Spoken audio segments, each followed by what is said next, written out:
Everyone, welcome back. ప్రపంచంలోనే అన్నింటికన్నా పెద్ద హిందూ దేవాలయం అంకోర్ వాట్. ఇది కంబోడియాలో ఉంది. రకరకాల వలసలలో భాగంగా అక్కడ కొన్ని సంవత్సరాల పాటు హిందూ రాజుల పాలన కూడా సాగింది. ఆ సమయంలోనే ఖమేర్ వంశానికి చెందిన రెండవ సూర్యవర్మ అనే రాజు ఈ ఆలయాన్ని కట్టాడట. ఆ తర్వాత బౌద్ధ మతం పెరిగిపోవడంతో అక్కడ బౌద్ధ రామాలు ఆలయాలు వచ్చాయి. ఖులెన్ పర్వతాల కింద కట్టిన ఈ దేవాలయం ప్రపంచంలోనే అతిపెద్ద హిందూ దేవాలయంగా చెప్తారు. అయితే ఇప్పుడు ఇది బౌద్ధ దేవాలయం. మొదట్లో లోకల్స్ అయిన గిరిజన రాజులే ఉన్న తర్వాత చైనా, భారతదేశం నుంచి వలస వెళ్ళిన రాజులు ఆ దేశాన్ని ఆక్రమించారు. క్రీస్తు శకం 1113 సంవత్సరం నుంచి 1150 సంవత్సరాల మధ్య దీనిని కట్టారు. ఈ విషయాన్ని హిస్టరియన్లు కూడా ప్రూవ్ చేశారు. ఈ పూర్తి ఆలయం 500 ఎకరాల్లో 213 అడుగుల ఎత్తైన ప్రధాన గోపురం, ఆలయం చుట్టూ 650 అడుగుల వెడల్పు, 13 అడుగుల లోతు ఉన్న కదంబం ఉంది. ఇంత పెద్ద గుడి మన దేశంలో కూడా ఎక్కడ లేదు. ఖులెన్ కొండలతో అడవిలో ఉండే ఈ ఆలయం ఇప్పటికీ టూరిస్టులను ఆకర్షిస్తుంది. నిజానికి ఇది ఒక విష్ణుమూర్తి కోసం కట్టిన గుడి. పెద్ద విష్ణుమూర్తి విగ్రహం కూడా ఇప్పటికీ అక్కడే ఉంది. అయితే ఖమేర్ వంశంలో తర్వాత వచ్చిన రాజులు బౌద్ధాన్ని పాటించారు.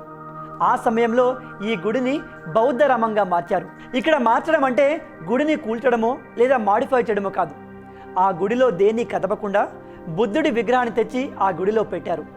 అది తప్పితే ఆ గుడిని ఏమాత్రం పాడు చేయలేదు. ఇదంతా 14వ శతాబ్దంలో జరిగింది. తర్వాత యూరోపియన్ల వలసలు కూడా పెరిగి కంబోడియన్ కల్చర్లో బాగా మార్పులు వచ్చాయి. పూనం ఫెన్ కంబోడియా రాజధాని.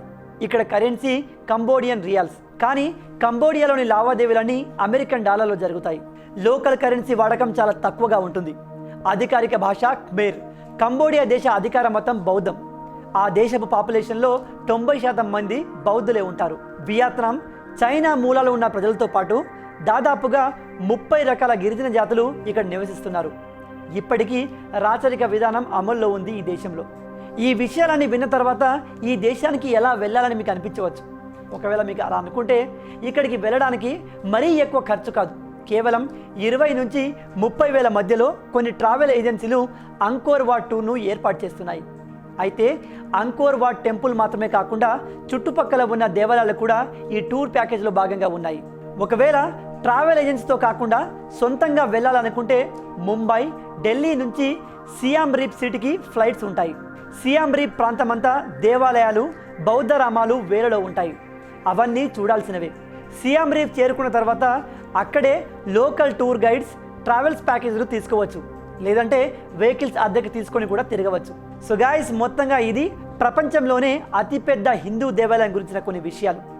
ఈ వీడియో ద్వారా మీరు కొన్ని కొత్త విషయాలు తెలుసుకొని ఉంటారని ఆశిస్తున్నాను. ఈ వీడియో కనుక మీకు నచ్చినట్టయితే వీడియోని లైక్ చేయండి, షేర్ చేయండి. అలాగే ఇలాంటి ఇంట్రెస్టింగ్ వీడియోస్ కోసం మా ఛానల్ని సబ్స్క్రైబ్ చేసుకోండి. రాబోయే వీడియోలో ఇంకో ఇంట్రెస్టింగ్ టాపిక్తో మళ్ళీ కలుద్దాం. Until then, signing of.